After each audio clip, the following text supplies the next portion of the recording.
You're still watching iBrandTV. Thanks for staying tuned. Now, the Chief Imam of Akpo Legislative Quarters Mosque in Abuja, Sheikh Nuru Khalid, has vowed to continue speaking his mind about the situation of the country without minding whose ox is God.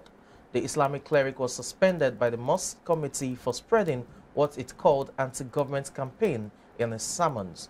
But Sheikh Khalid said he was undeterred and would rather continue to speak against government's failings. Now, to discuss this with us is still the political technocrat, Dr. Dayo Kayode. Let's look at this from different perspectives. The first will probably be the silencing of dissenting voices. Isn't that against the tenets of democracy, free expression? Yeah, definitely it is, honest, 100%. But again, can people's voices be silenced? No, it can't. But this is because as you are doing this, another one is coming up. Clubhouse. When you are trying to silence, for instance, now, Sheikh Khalid, another one will come up. Okay, look, it was sacked. Before you know it, you're telling another mosque called him. Another mosque called him. So can he be silent? No, because it will now continue his sermon there. Even it will now be more audible. A lot of people now will want to listen to him. More popular too. It becomes more popular, and that's what I've been telling this government. There are some things you just keep quiet on. This government made Shogore to be unnecessarily popular. This government made Nnamdi Kanu to be popular. This government made Igboho to be popular. There are some things you just need to be silent about, especially when you know that person is saying the truth. Yes, there is no government that is perfect. Let me be sincere about that. There is no human being that will be perfect. Even our Lord Jesus Christ, when he was on the surface of the earth, was criticized. But how did he handle those criticisms? Okay, talking about handling criticism, we've had issues where critic who had come up to say some things about the government in a corrective way have been sanctioned, punished, just like what happened. So how about a government who is not open to criticism? Listen to this. I was using the example of our Lord Jesus Christ in terms of handling criticism. Somebody asked him a question as regards his personality.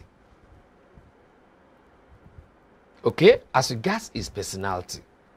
So he now turned to one of his disciples. Who do people think I am? All right? Who do people think I am?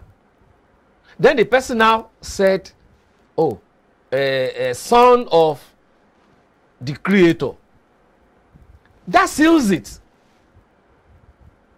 There was another time somebody criticized him that he was working, performing miracle on a Sabbath day. Okay? Somebody also criticized him again that he was eating with the sinners or whatever. But look at the way he handled it. So the same thing also happened in Quran, the holy book. Okay? So why can't everybody? Because either you belong to this or you belong to that. All right? So why can't government learn from such books that they have used to swear in upholding tenets of that office? So why can't they uphold it? And that's why sometimes, there was a time we were arguing. Should we even change what all these people uses in swearing? Go to the third one. And I say yes. Because those religions, they are from the Far East. We imported them. Let us also use our own. We were discussing that day about African-grown democracy. And then the thing now got to that point. I said, yes, why not? It is our own. Let us use it. Peradventure, all these people will change. Because when you swear with God of Iron, Ogun, when you swear with Amadioha, when you swear with this and with that, it's instant skinny now, Shango, instantly. They will not even want rain to fall so that Shango will not, that thunder will not strike. Do you understand? So what I'm saying in essence is this. Our government, people in government, people in offices, they should learn on how to handle criticism. When I was the chairman of a political party in Ekiti, and we were moving very fast, so people, in order to derail me, some people said, don't mind that Dr. Daokade, his PhD is Toronto. On Radio Nigeria. They also went on social media, but I ignored them because I knew definitely my PhD is genuine.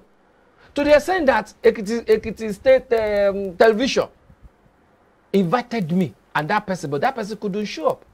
You know how I answered? I said, look, this is a political campaign era. Anybody can say whatever he wants to say. So for me, I am not going to fight that person. Because after the electioneering campaign, we still remain brothers. Okay? If I should take him to court, find him and all that, after campaign, what happens? I said, well, for your benefit of doubt, where I got my PhD is not in Canada, Toronto. It's next door neighbor to Ekiti State, which is Ibadan. This is my matriculation number. This is this. This is that. Also, go and Google it. With my DSIN, I won international scholarship. I said, Google it. And that put a stop to that. So people should learn how to handle criticism. If this Khalid is criticizing you, that what you are doing is not good, and some other people are saying what you are doing is not good, you look at it. What is it that these people are saying that I'm not saying? If you are not seeing it, call them, show me, and then you change. Because you cannot put yourself there. You cannot rule over yourself. You are ruling over the people. And you must do what the people requires you to do. Leadership is not about you. It is about making the people. It is about the welfare of the people. Leadership is not about you, but the welfare of the people. Now let's look at this. This government, this administration, let me put it that way, over the last 7 years, is probably peculiar for defined court orders, for being hard on dissents. When you look at the way DSS tends to just capture someone overnight, invade premises and all, even without probably due protocols in terms of search warrant and what have you. Do you now think that with the emergence of clerics speaking up, not just Sheikh Khalid, you also had Pastor E. Adeboye of the General Overseer of Redeemed Christian Church of God as well speaking up on recent killings and all? Do you think that the governments will probably try as much as possible to quell down their voices, to not just by suspension, but possibly prosecuting? That those who have said probably due to their positions they can't be captured by DSS, as we've seen others do, but do you think there will be regulations put in place to probably quell them? We had that with the issue of general overseering and all at some point where CMA rules exactly by CAC, Corporate Affairs Commission, because they are NGOs. You see, let me tell you this: when a people refuse to talk when they are supposed to talk, when they now decide to talk, people will look at them as saboteurs. This area you are taking me is, yeah, but we say it. You see, the so-called clerics, especially in Christendom, have slept for too long. They have slept for too long. Do they want to say they have not been saying this before now? Is it today that we have not been having what we are supposed to have in this country? in terms of we having it plenty, but we are still begging. Light, petrol, infrastructure, and all that. Exchange rates, look at the way it has been going. Educational system, health system, everywhere. Is it today? What have they done? No, tell me, what have they done? I learned when I was growing up in the church that, see, when the society is facing hard times, the prophets, they will gather themselves and they will go to the mountain to seek the face of the Lord, that their water has turned sour. God, what do we do? And he will tell them what they will do. Mark you, the prophets will come together and they might spend 3 days, 7 days, 21 days, or whatever days. But when they are coming back from that mountain, woe unto that person that refused to listen to them. When he was coming back, he said there will be rain. Woe unto those who that did not go there with the umbrellas. We read it. When he also said there will be famine in this nation for 7 years, did it not happen? Our clerics of today, where have they kept all those apostolic messages, apostolic instances? Why should we have all sort of churches and mosques in every building on the streets? And Nigeria is suffering, as is suffering now. They have slept so much, and it is high time they woke up from their slumber. Dr. Dayo, I remember one of the times you mentioned that if you walk to drive through Ogba, Ikeja, you will see some places there where industries become churches.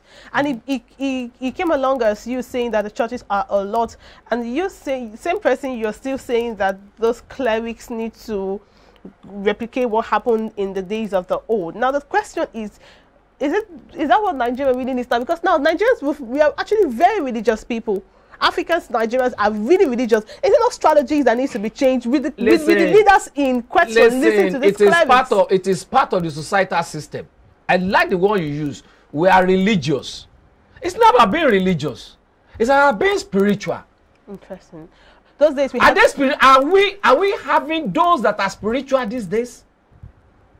And that is why you see them turning all industries into churches. I still maintain it. I'm still repeating it.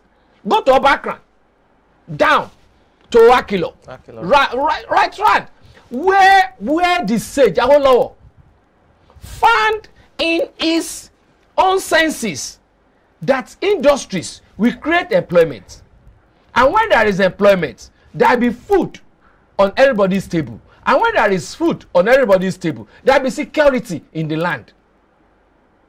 What is the essence of somebody building, living his church? I know I don't want to mention that church.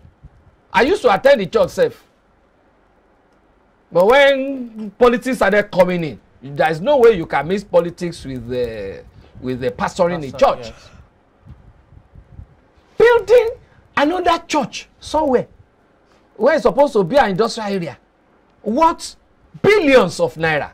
Instead of you to use those billions of naira to create employment. Tell me, what kind of employment is church going to generate? Go and ask those pastors. They will tell you how their general overseers are extorting them. Go and check them. How many of them can put their children in the schools of those churches?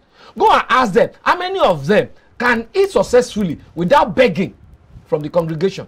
Okay. Go and ask. Okay. So why should we be religious without being spiritual? Why can't we see that, look, it is better for us to come together as Christians, as Muslims, and create employment? If government is not creating, let us create so that government will see. Go abroad, and you see what those missionaries, those pastors are using their money to do. How they are using it to help people to develop. Go there and study it. Okay. It's something I've seen. Okay, you just touched on something, and I like that phrase, that if the government is not helping in terms of, you know, employment or what have you, that the people should also try to create themselves, especially with, you know, with the humongous amount of money that churches are making. Have. Now let's look at this in light without of tax. In light of the state of the nation, really. The clerics, both you know, Sheikh Khalid and Pastor Adeboye, Adefarasin, a lot of them, they spoke regarding the state of security in the nation, especially. Now, let's take that in light of what the government is doing. What have they done to ameliorate that bad state of security? What have they done? Big question. Big question. I understand. Now let's look at that in the light of, you know, what the government can do and what the churches now can do, or the religious centers can do. You know, talks of you know, security networks within various regions have been set up. You have Abuja in the east, you have Amotekun here in the west, and all of that. But we still have issues with security. I would still bow down to that question, that should they be armed, talking about these various regional securities, and how do you advocate for, you know, collaborative measures between the police, the armed forces, because at this stage, it's left to be, it's safe to say that our security needs the armed forces to come in. Yes, we do not have insurrection, but with the rate of terrorism, the armed forces need to come in. So what would be the advocacy from your own point of view regarding the collaborative efforts of these various regional securities, the police and the armed forces? Not only the police and the armed forces, with religious centers. Even with religious centers. One, if religious centers can look at it that there is no much employment they can generate by building big churches or by competing among themselves. I want to be the one that is having the biggest auditorium. Church, yes. I want to be the one that is having this. There was a time, one particular church, their branches, they were competing that, yes, I want to build a branch or a region that we have full AC. They were competing among themselves. For what? When you invest in people in terms of qualitative education, in terms of employment. Some churches will tell you they have scholarship, you know, programs. Yeah, how many people are they giving scholarship? But then, the government is not doing. No, it is the one that they will advertise.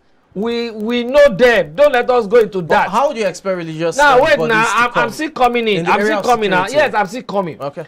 If they know that when people are meaningfully employed, devil will not be able to draw them to be perpetrating evil, then they will know the extent to which they can add to curbing insecurity.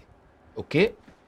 3, all these Ebibuagu, Amotekun, they belong to all these religious centers. Yes or no? The members. Yeah. They are members. Okay. If they don't belong to church, they belong to the mosque. If they don't belong to the mosque, they will belong to Iriwoya. No, it's true. Yes. So the leaders there should also be able to equip them economically, empower them through, one, ensuring that even if the salaries they are paying them is not good enough, augment, so that they be well remunerated. I was discussing with one policeman from my area, I think 2 days ago. I said, congratulations, at least government has said that your salary will be increased with 20% or so. I said, shall you see that we that talks about this, we are now working. I said, am I coming to receive bribe from you? I said, so that should tell you that you should improve. You should improve on securing the environment. That alone will touch him. I think you understand.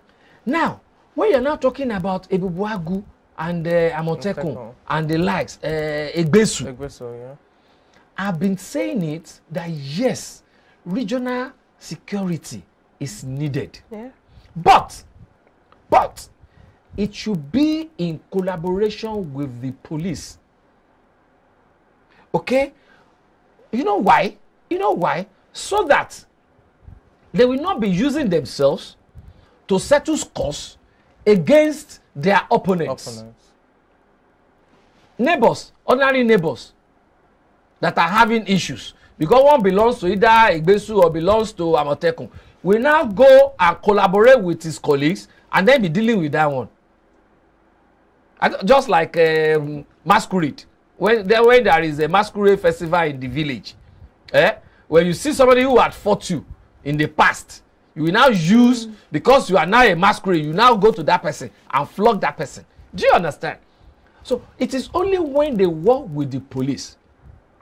And then if you now want that collaboration to be effective, you should also ensure that police, Air Force, yes, military, Navy, their remuneration scales, and there is no too much disparity in their remuneration scales. You know, when you compare police with the other three, the margin is large. The margin is, the gap is really large. Highly, it's better. We don't even mention it at all. The disparity is too much. Dr. Dayo, now one of the papers today carried a headline that caught my interest.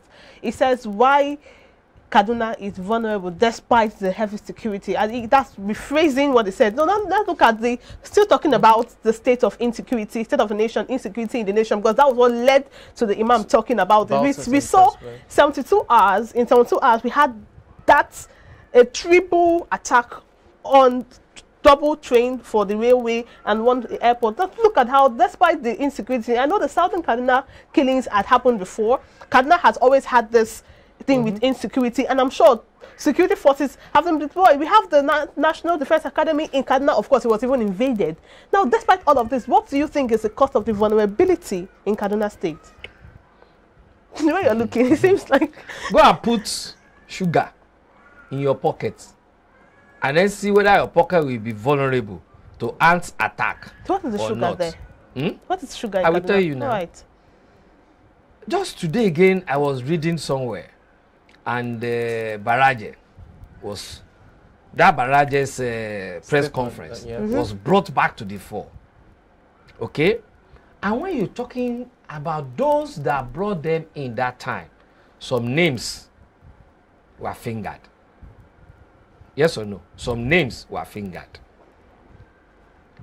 At the earlier part of this administration, who was the person that went to Chad to go and settle them? Why was he the person to go and settle them in Chad?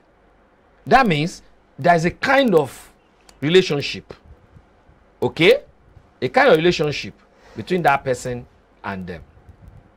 And this is the same person being very vocal as regards play, okay, you have done what we asked you to do since 2014, 2015 now. What are you still doing? And these people, they have tasted life. Especially from him. Because he mentioned it. That he went to Chad to settle them. Shebi is the one that he mentioned. How about the one he didn't mention? How about the one he didn't mention? Okay. Are you with me? So that's why I said, if you put sugar in your pocket, you'll be vulnerable to ants attack. So these are issues.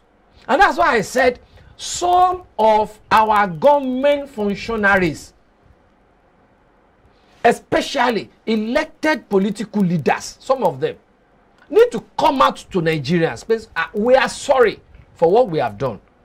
Then we Nigerians, we will now pardon them because we have no option than to pardon them. Because we all want security. So when we now pardon them, they will now have the full temerity to flush these people out. But without that, when they are attempting to flush them out, they will attack them because they know they will not be able to talk. Okay, Dr. Dayo, that's a good place to say thank you. Wrap up the segment. We appreciate you, Dr. Dayo. Thank you very much. Thank you for having me. All right, you're welcome. I also appreciate coming to your studio. Thank you. Yeah. Thank you. You look good, by the way. Thank you very much. Thank you very. You too. Thank you. Last time I told you that I Wishes and the wizards, and you know, I understand. No, let's keep I it should there. tell you my wish. No. Let's keep it there. Wishes are not horses. If not, we know what it says, right? But wishes can be wizard. Then I become a wizard to be able to execute my wish. Thank you, Dr. Dayo. But I won't be a third wife, you know. I was talking about that now. See Margaret. So. Dr. Dayo, thank you so much. All right, that was Dr. Dayo Kayode. We're sure you enjoyed the segment because I did enjoy this segment. iBrandTV continues after the short break.